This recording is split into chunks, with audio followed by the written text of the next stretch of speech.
کہ نبی علیہ الصلوۃ والسلام فرماتے ہیں ان من اجلال اللہ اکرام ذی الشیبۃ المسلم وحامل القرآن، کہ جو بوڑھا ہے اور مسلمان ہے اس کی عزت کرنا یہ اللہ تبارک و تعالیٰ کی تعظیم میں سے ہے۔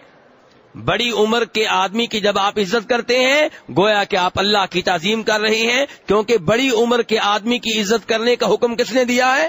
اللہ نے۔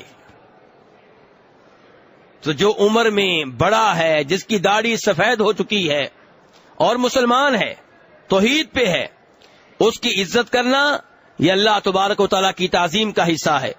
اور فرمایا جو حافظ قرآن ہے، جو کیا ہے؟ حافظ قرآن، صاحب قرآن، قرآن کا مفسر، قرآن کا حافظ، قرآن کا قاری، جو قرآن کے معاملے میں کوتاہی نہ کرے، حد سے تجاوز نہ کرے، اس کی عزت کرنا بھی اللہ کی تعظیم میں سے ہے۔ تیسرے نمبر پہ فرمایا جو مسلمان حکمران ہے عدل و انصاف سے کام لیتا ہے، کیا کرتا ہے؟